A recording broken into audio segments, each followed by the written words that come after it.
your SketchUp, ito yung una ninyong makikita. Of course, you'll be able to choose which unit you'll later on use to draw any type of drawing. Under architectural, are you going to use millimeters, centimeters, inches, meters, inches, and meters? So for our class, we'll have to use the millimeters. So upon selecting that, you'll go over to this window. So lahat ng gagawin natin later on is in terms of millimeters. Okay?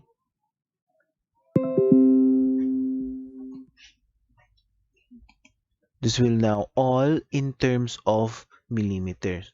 So, pag bago yung inyong in-install na SketchUp sa inyong laptop later on, hindi po ganito or hindi po exactly ganito yung magiging layout ng inyong window, ha? So, you'll need later on to input or to turn on these add-ins. Yung default ray at saka yung ating mga function keys. Tapos mayroon tayong rendering keys. Yung rendering function keys, these are some add-ins that you later on need to install if you're going to render any type of drawings. Si default tray, makikita natin niya. So first up, let us go over to our toolbar or window toolbars. Nandun yung ating file kung saan pwede nating i-upload or buksan lahat ng ating simple drawings or simply import and export drawings. Pag sinabi nating import, kukuha tayo ng drawing either from any type of affiliated software with SketchUp. For instance, mayroon tayong natapos na floor plan sa ating AutoCAD at kailangan nating i-draw yung kanyang 3D or perspective figure dito sa ating SketchUp, you'll be able later on to import those drawings from AutoCAD to SketchUp. Then export at the same time. So export naman, kukunin mo yung 3D or 2D drawing from your SketchUp papunta naman kay AutoCAD. Oo nga pala, ang SketchUp Pro is good for 3D drawing and SketchUp Layout is good for 2D drawing. Si Layout kasi halos parehas kay AutoCAD. So nga lang, much colorful when it comes to drawing si SketchUp Layout. Then print setup, preview, and so forth and so on. Then si Edit, si View. Ito yung ating tawag na dito selections planes. Pwede nating i-select si edge, si hidden geometry, hidden objects, selection plane, at marami pang iba. Shadows, kung gusto nyo maglagay ng shadows sa drawing, fog, kung gusto nyo rin maglagay ng fog, and so forth and so long. So, but for me, ito lang yung kailangan ko. Section planes, section cuts, section fill, axis, guides, and shadows. Then sa camera. Sa camera, ang maganda kasi kay SketchUp later on is you can animate a specific drawing. So parang gagawa ka ng short video cut sa yung 3D drawing that would later on help when it comes to your presentations. Sa camera, pwede niyang i-show yung perspective, yung top view, yung front view, yung sectional view, and so forth and so long. So it's up to you kung saan mo siya pwedeng kunin. Then walk, position camera, zoom extents, zoom window, field view, zoom pan, and so forth and so long. Makikita natin si orbit, meron siyang shortcut key na O, si pan, shortcut key na H, si zoom na shortcut key na Z. Then draw, you may also draw specific lines, arch, shapes, or sandbags. Si sandbags, hindi nyo kailangan ito. These are essential for topographic drawing or for geodetic engineering.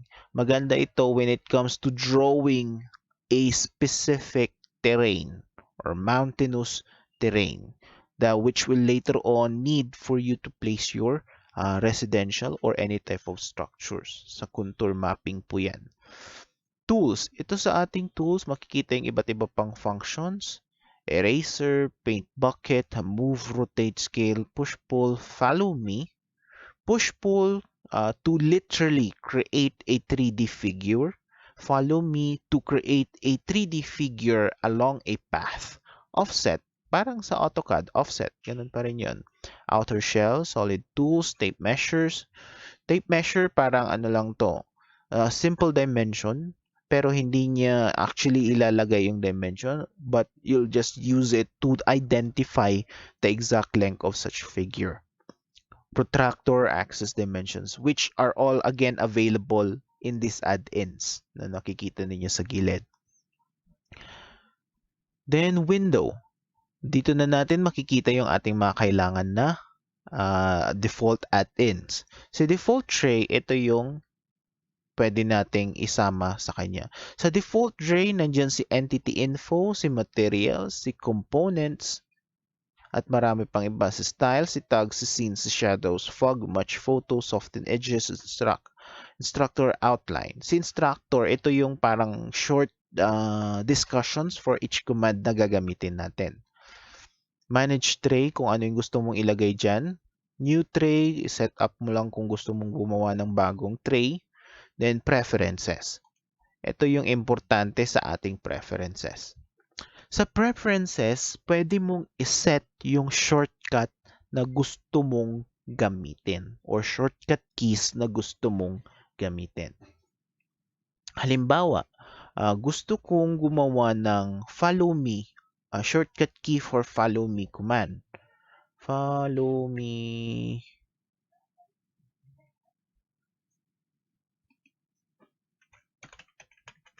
Ayun. Tools. Follow me command. Makikita ninyo ang naka-assigned na command is W. So gusto ko naman gumawa ng circle. Shortcut key for my shapes, draws, or specifically for circle is letter C. Then shortcut key for my push or pan.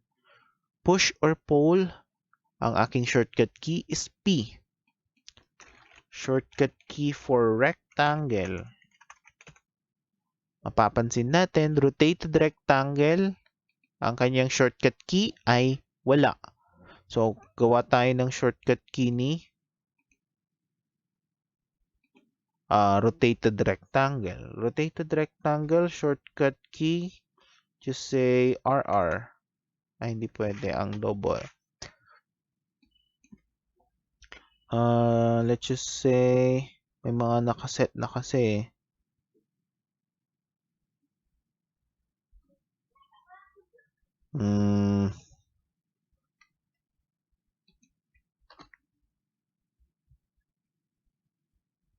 Shift plus. Shift equal. So, ang kailangan natin with rotated rectangle is shift equal. So, idagdag na lang natin yan. Shift equal. At marami pang ibang shortcut keys na kailangan. So, nasa sa inyo na yan kung kayo nang bahala kung ano yung pinakamadaling shortcut keys na gusto nyong gamitin na nasa keyboard ninyo. Then, close. Okay. Tapos, after nun, preferences, 3D warehouse. Si 3D warehouse, dito pwede tayong mag-download or kumuha ng mga ready-made na 3D fixtures. So kung later on, kailangan na nating mag-draw ng architectural drawing, tapos kailangan na natin ng mga 3D fixtures, makikita nyo dito yung iba't ibang klase ng ready-made 3D fixtures. So halimbawa nung ating parang sa ad center ng AutoCAD. So, dito nyo makukuha yung mga hindi nyo ma-draw ng specifically without its exact dimension. Pero, pwede nyong i-upload. So, for instance, kailangan ko ng sofa.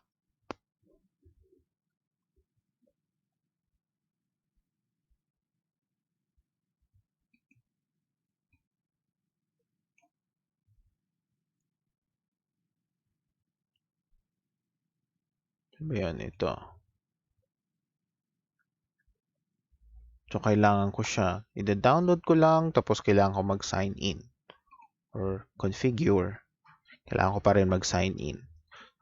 So, with Sketchup 2021 kasi kailangan yung gumawa ng sarili nyong account. Kaya hindi pa ako gumagawa. So, ganun lang yun. I-download nyo lang yung figure na kailangan when it comes to fixtures. Then, upload. Then, attach. The model must be saved before it's uploaded to 3D Warehouse. You want to save your model now. Yes. Save natin.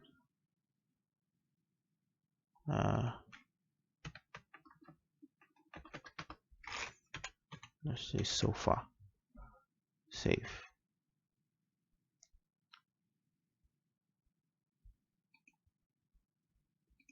Then insert.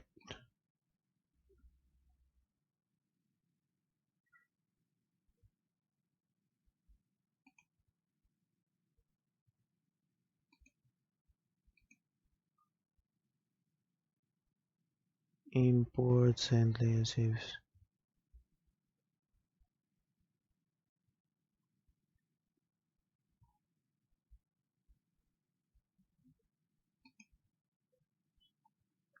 Ayun.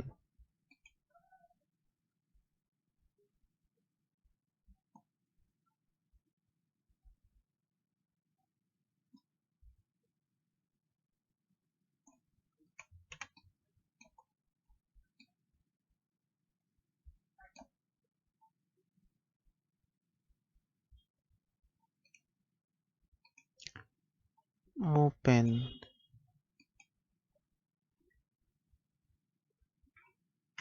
So, basta yun na yun. Download yun na lang, tapos attach, then paste. Copy-paste lang naman yun later on. Then, extension warehouse, extension manager, Ruby console, component options, component attributes, and so forth and so on. Sa extensions,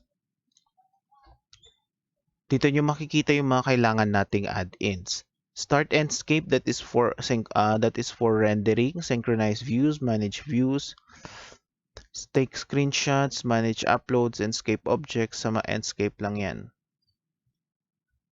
Yan. Dito sa ating toolbar, pwede kayong mag-right click tapos dito nyo pwedeng i-open yung mga kailangan ninyong add-ins or mga keys. So, kailangan ko si camera. Check ko lang si camera. Ito yung ating camera view. Close. Mawawala. Classifier. Ayun siya. Close. Construction. Ayun siya. Pero nandun na sa gilid. So, ang mga naka-check lang sa akin is my Enscape, Enscape Capturing, Large Toolset, Location, Lumion Live Sync, Measurements, Sandbox Section, Shadows, Solid Tools, Styles, Tags, True Bend, Views, and Zoro 2. So, kung kailangan nyo yung mga yan, check nyo na lang. Then, ito yung mga lalabas na shortcut keys. So, dito tayo mismo sa ating drawing window. Sa drawing window, ito yung ating makikita. Default lang itong figure na nandito. This is just a reference figure. Yung blue line represents your z-axis. Your green line and red line represents your x and y axis. So, dito kayo magbe-base kung nasaan yung inyong, ang tawag na dito, the axis to draw your 3D figure. So, to move the drawing plane, parang ganyan, long press your scroll. Tapos lalabas yung pan or yung rotating pan. To move a plane, press H to show this hand figure. Then left click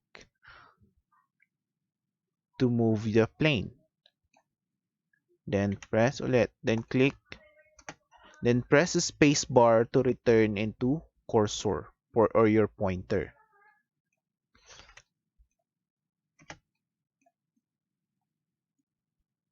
Ngayon, try natin gumawa ng simpleng 3D figure. Sa simpleng 3D figure, gawa tayo ng simpleng rectangle, REC, R, or simply R. R. Pag sa AutoCAD, di ba, kailangan pa nating i-press space bar para i-select yung command. But with SketchUp, you'll just have to press the key. Kung ang shortcut command ng ating rectangle is R, so press R, then lalabas na tong ball pen or pencil na ito for you to draw your rectangle. Then start drawing your rectangle. Para mabilis na tayo, with your rectangle, you can also specify the dimension. Let's just say 5,500 and 6,000 millimeter. Enter. So 5,000, then 6,000. Okay. This is my X and this is my Y axis. Y is green, X is the red. Then, ganun din yung function ng ating clicker.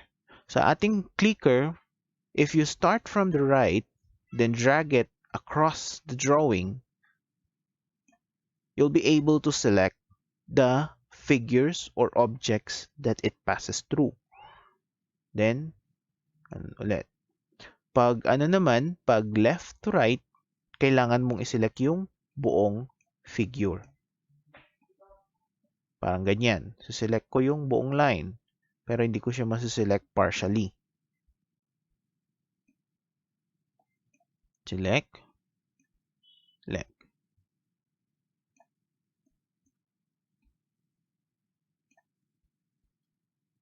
Parang ganyan. So, naselect ko na siya yung ating buong figure. Now, if I want to select the entire drawing naman, triple click mo lang yung plane, yung solid plane niya. Ulitin natin. Click to select. Triple click if you want to move, copy, or make a 3D drawing. So, ililipat ko siya. Gusto ko siyang i-move. Press M. Select your section kung saan mo siya umpisahan or base point. Then, dito. Spacebar to stop the command. Paano ulit yung move? Press M. Lalabas yung target figure na yan. Then, select your base point to start it from moving. Tapos, makikita ninyo yung reference axis sa Y, yung green. Pwede nyong sundan.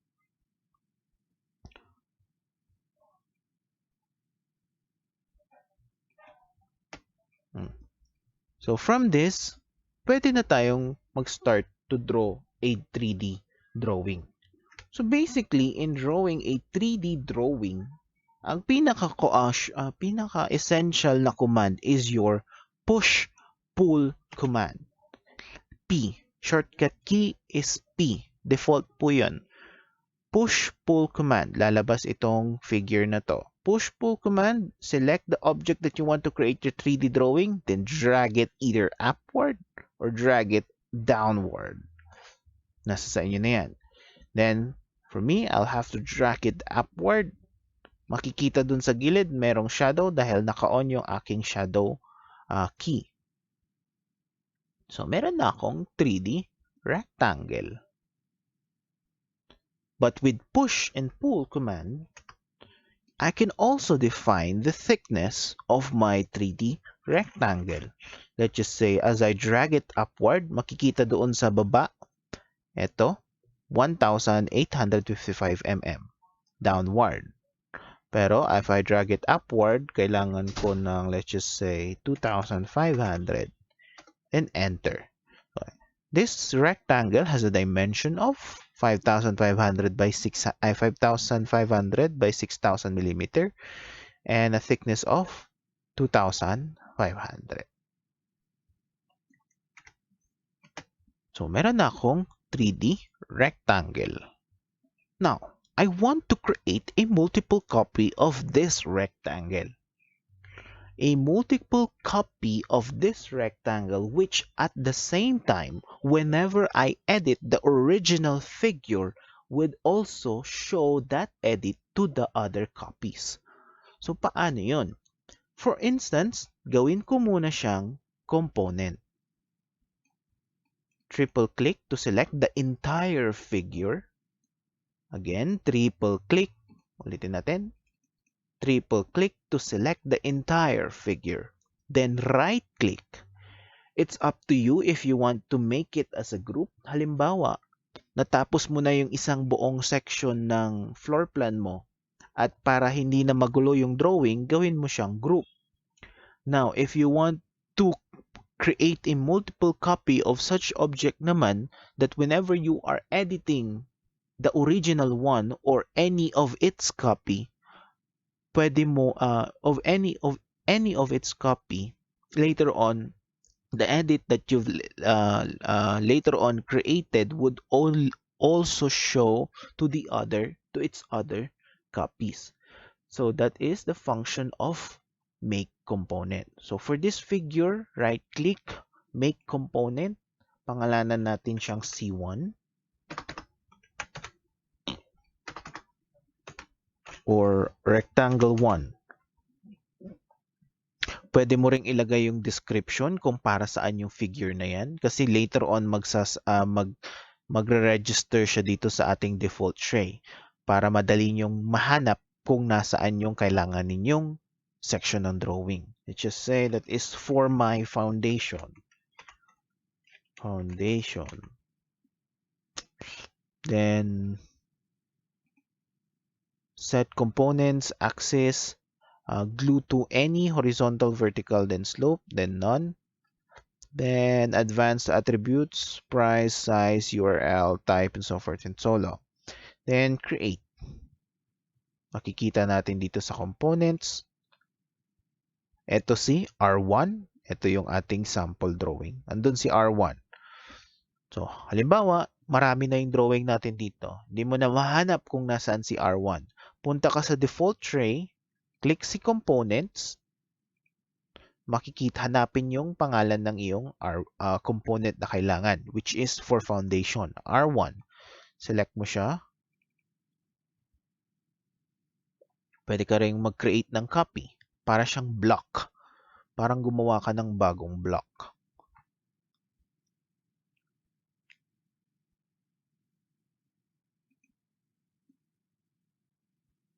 So that is component. Now, yung sinasabi ko kanina na whenever I'm editing the original one, it will also show to the other copies. That is a benefit of using components. Naka-group na siya at the same time naka-component na rin siya. So for instance, papasok ako sa component na yan, click, triple click,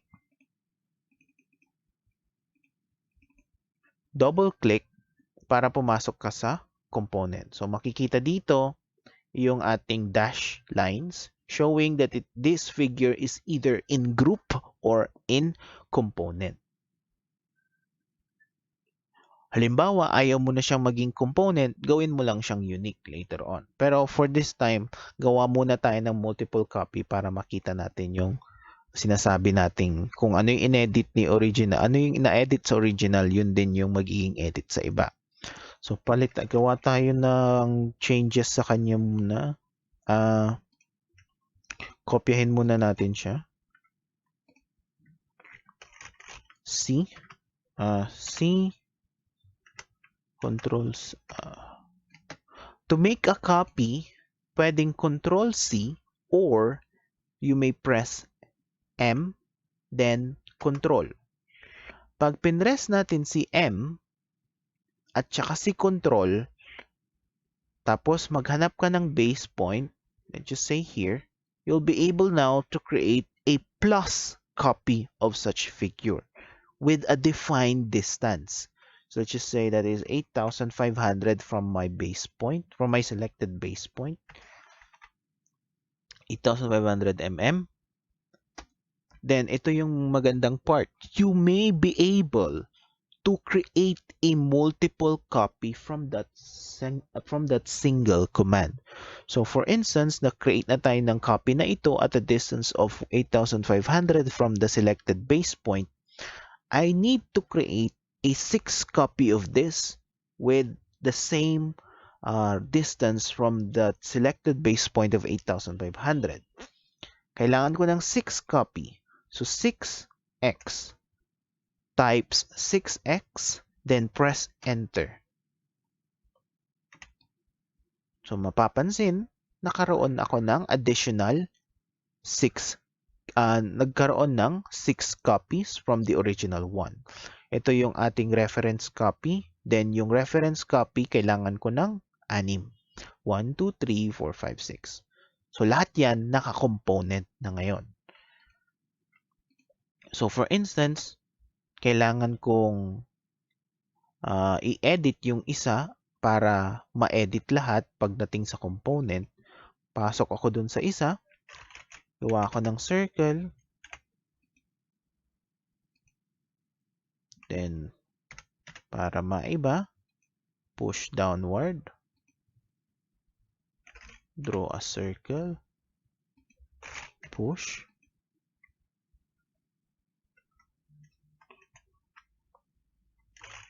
Circle.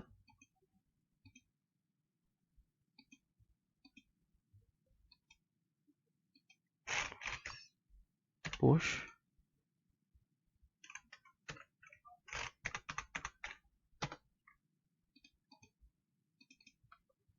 Ito rin yung maganda sa push.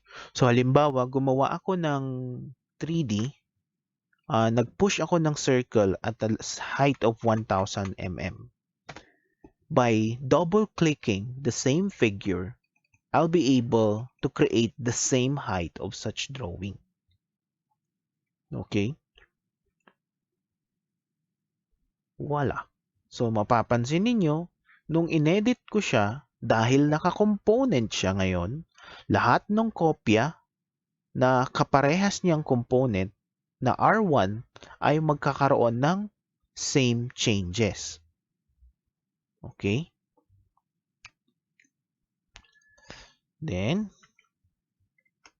pwede ko rin siyang i-offset. Ang shortcut ng ating offset command is F. Drag to a specific distance. Let's just say 250. Enter. Push ko siya.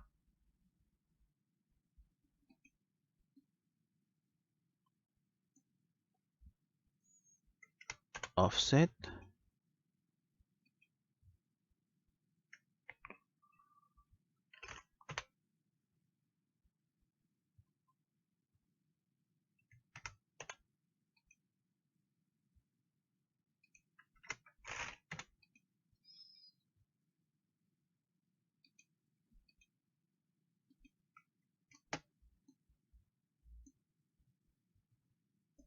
So, mapapansin nyo kung ano yung inedit ko sa kanya, yun din yung magiging changes na nangyari doon sa kaparehas na kopya as long as it is in a component mode. Pag naka-component siya, yun lang po applicable yung ganitong function. So, for instance, gusto kong maging unique yung isang figure. That whenever I'm changing the same component, hindi siya magbabago. So, halimbawa, this time, naka-component lahat ito. So, pag binago ko yung isa, magbabago din yung iba.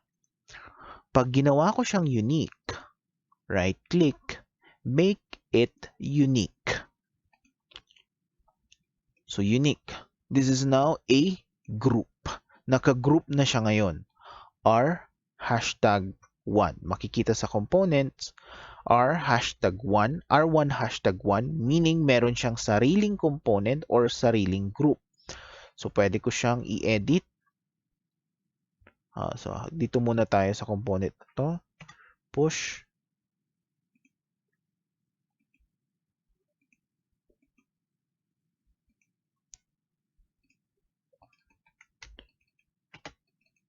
So, mapapansin, yung kaparehas lang niyang component na hindi naka-unique, yung nagbago.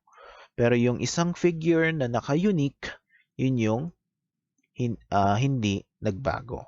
Or I could simply create could simply explode such component figure. So pag explode naman, si explode, ang gagawin niyang individual drawing objects na siya ngayon. So mapapansin nyo, wala na si nandun pa rin si R1 hashtag 1 pero hindi siya parang naka-group drawing. Kailangan mo siyang i-select individually. Diba? Control Z.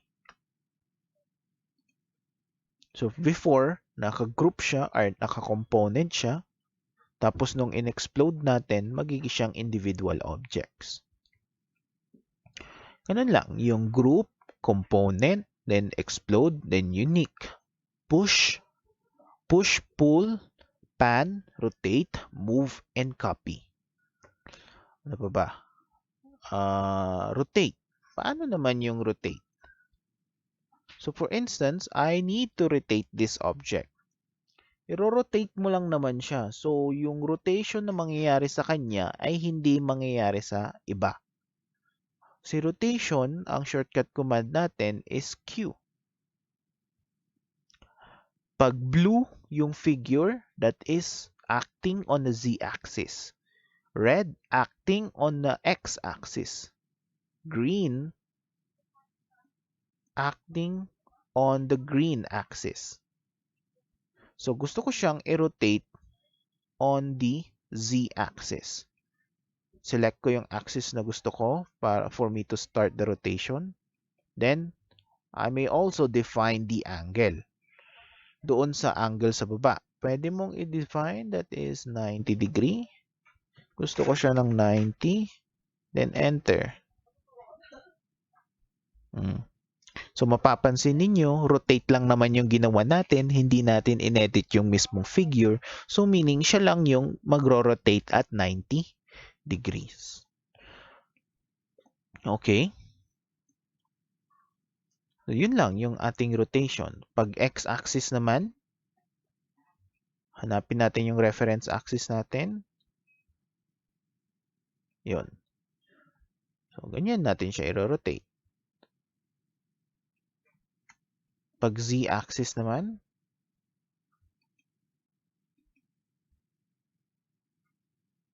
ay, y-axis, ganyan naman natin siya ma-rotate. Pag z-axis, pag planar axis, oo nga pala, bagong color ng ating axis. Pag purple, yung makikita ninyong reference axis, zoom natin. Ayun, purple. Makikita ninyo na purple, meaning this drawing is in parallel with a specific object. So, parallel object po siya ngayon.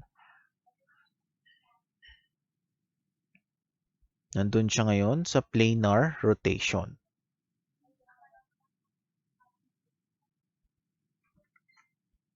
So, pwede mo siyang i-rotate 4 ways. Z, Y, X, at saka doon sa planar.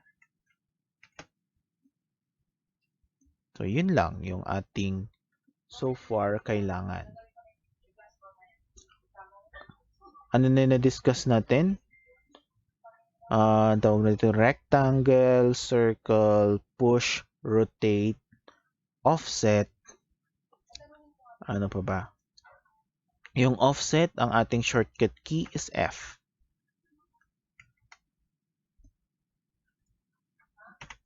Pan or hand, offset.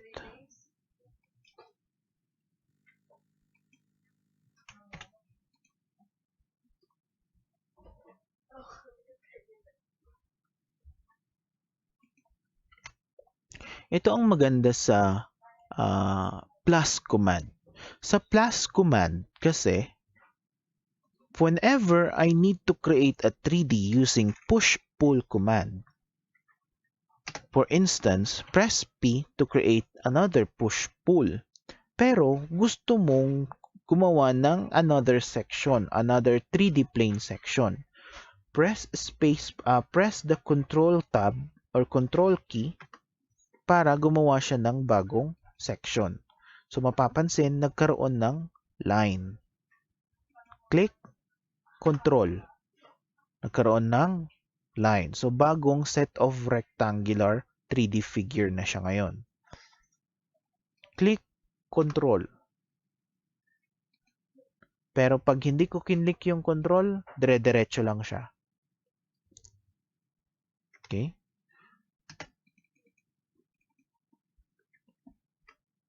If I want to delete a plane or a side, pwede mo ring i-click, then delete. So, ang matitira, yung kanyang skeleton o yung kanyang mismong line drawing. Click, delete. Click, delete. Then, gawa na tayo ng tukador.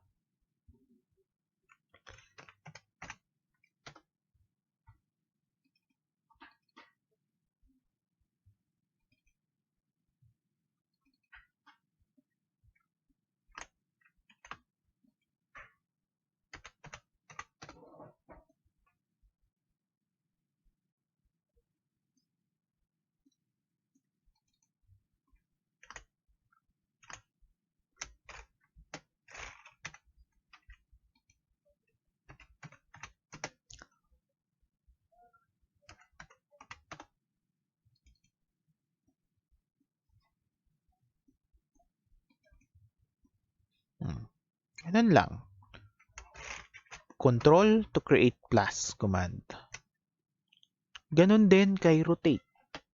So rotate, Q, punta tayo kay X, control to create a copy, then at the same time rotate it. Diba?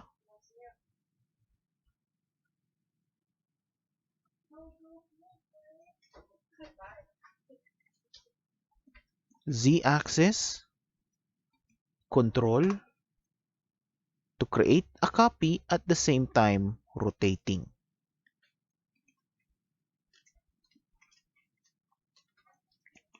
Yun na yun. So, yun yung magandang function ng control. Pwede kang mag-create ng copy sa push-pull command, sa rotate command, at saka sa move command. Other shortcut keys is your line to create your specified drawing. Naka-on naman yung reference.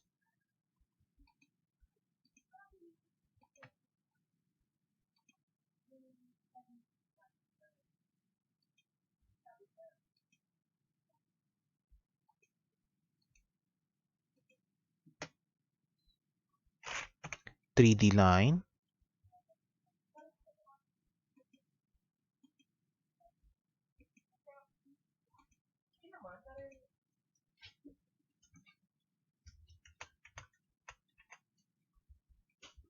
Hanapin lang natin yung ating x-axis.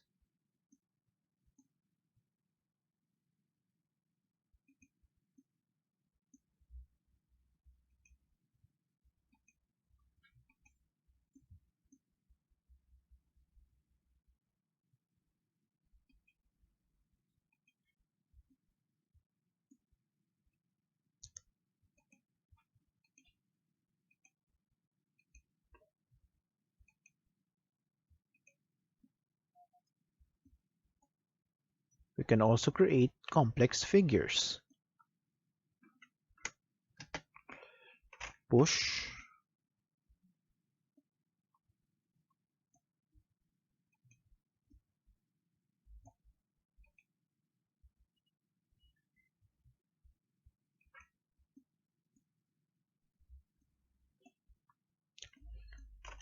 Offset.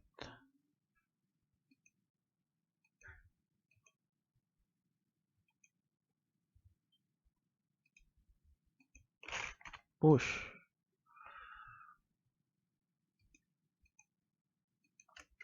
and so forth and so long. That is for the line command. Delete.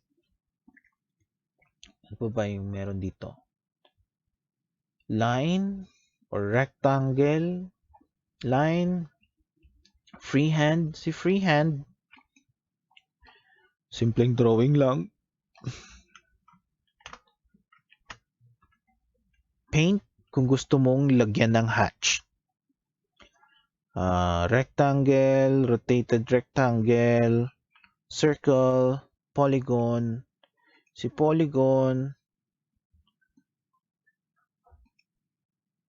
yan.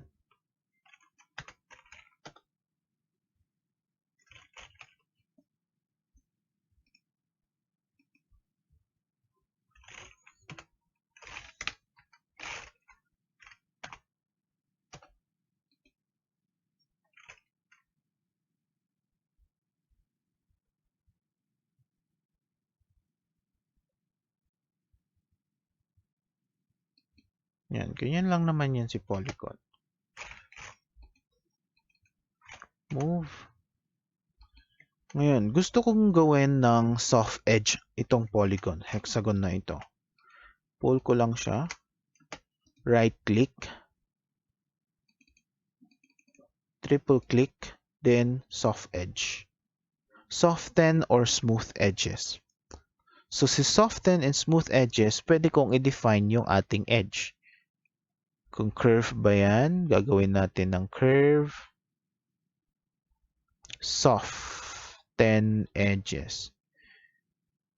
So, mapapansin nyo, mawawala yung definition ng kanyang hexagon. Magiging soft edge siya. Soften coplanar or smooth normal.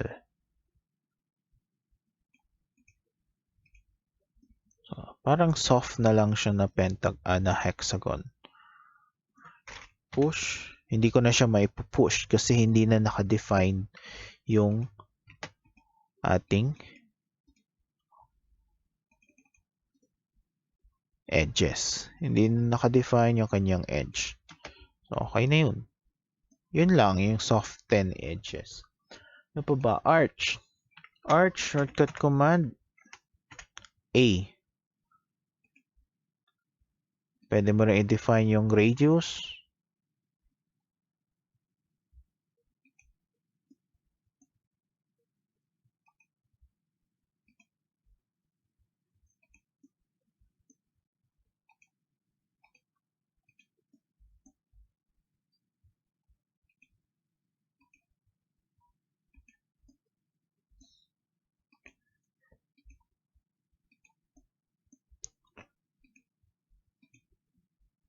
And yun lang. Si arch. Ito yung maganda sa push-pull at saka sa basic line drawing. Whenever you have created a new plane, parang kinat mo na siya for you to create a new pulling section.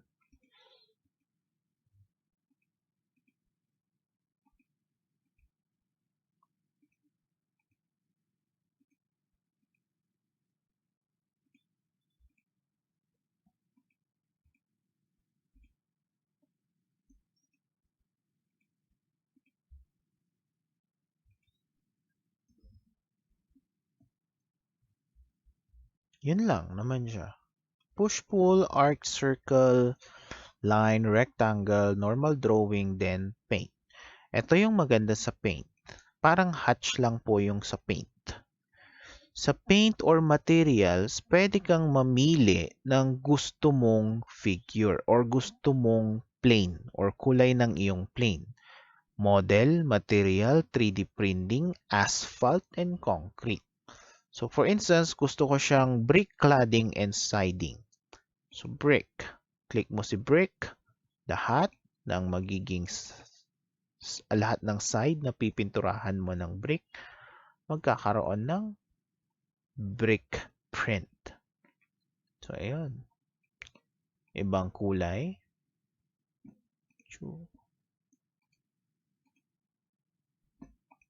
Ibang kulay. Kaya nga siya Sketchup, which is good again for architectural, or 3D drawings, which you'll then later on define kung ano yung magiging itsura niya based on this paint function.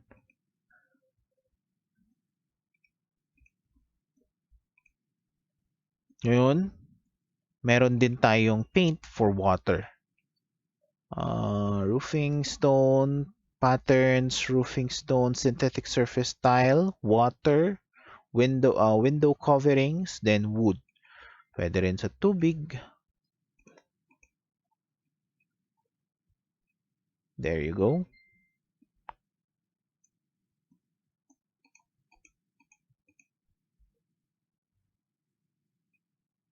Or yung makikita ninyo, tubig. Tapos, parang 3D na siya. So, yun na yun. Ano ba?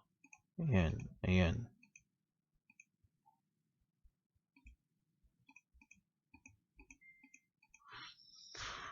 Or if I want it as a window,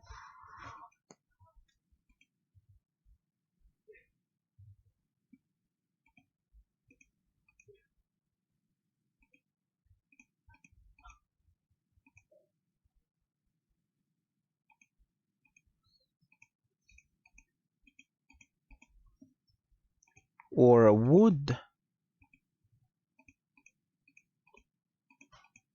kayo nang bahala dyan.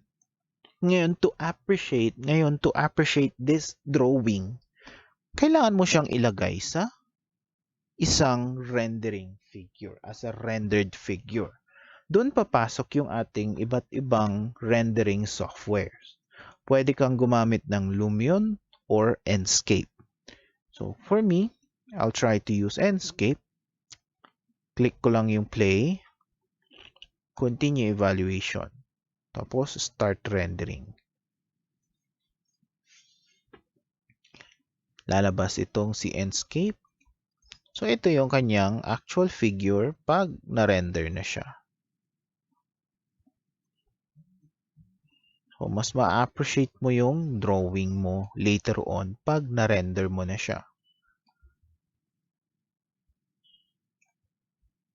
Yun lang.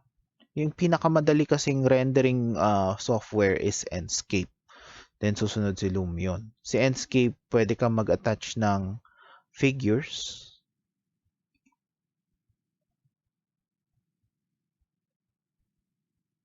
Ready-made rendered figures. Nandiyan na rin kung ano yung mga kailangan mo. Vegetation.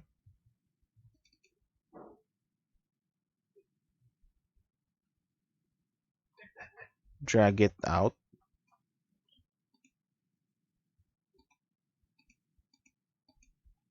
Then play to render.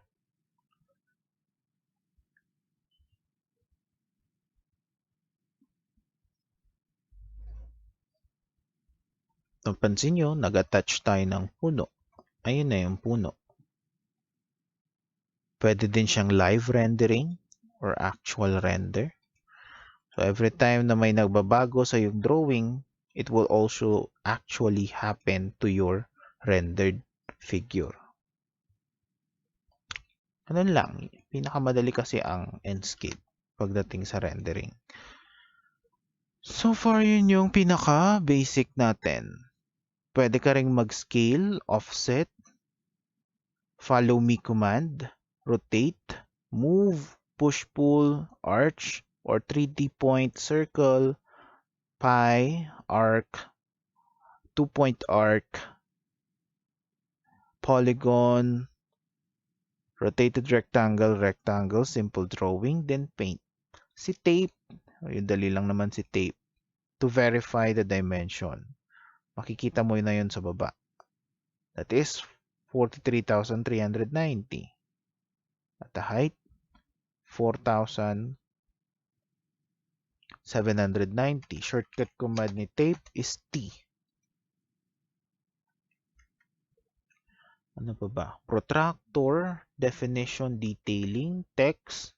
Pwede ka ring maglagay ng 3D text. Place.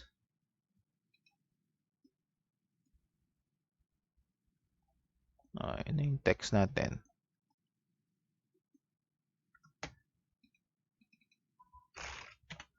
Pwede mo rin siyang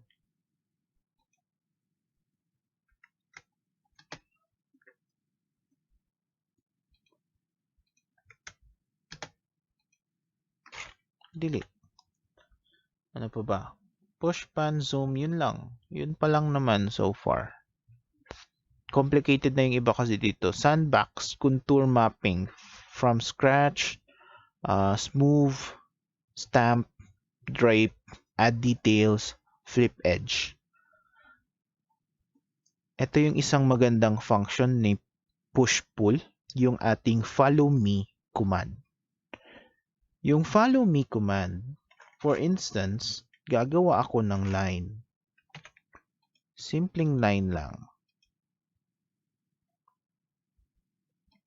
These are good pag gumagawa tayo ng gutter specifications or gutter drawing sa roofings natin. Tapos gawa ako ng circle sa point na yan. Hanapin ko lang yung axis ko. H.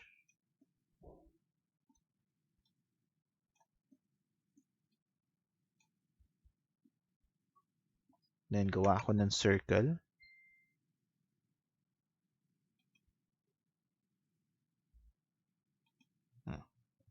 Ang shortcut key ko for follow me is W. Pero pag bagong install yung inyong Sketchup, punta na lang kayo sa tawag nito sa tools, then follow me. Tools, follow me.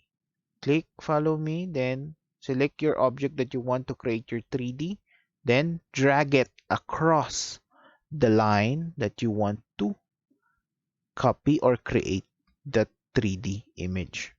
So, mapapansin ninyo, nakagawa na ako ng follow me command. So, sinundan lang niya yung path ng aking line. Again, ulitin natin. Gamitin ko na lang yung W. Drag across. Kailangan mong i-detect yung red line.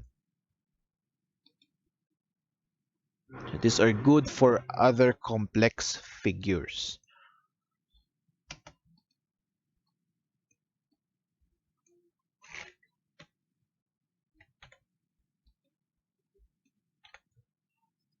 Question po? So far, yun pa lang naman po. Yung iba, most likely, bukas na natin ulit i-discuss yung mga mas iba pang type of drawings. Dito sa ating ISO, pwede nyo i-detect yung perspective, top view, front view. These are good for your architectural presentation. Pag kailangan mo na yung top, front, or perspective drawing to present later on, select mo na lang yung camera mo. Top, right, back, left.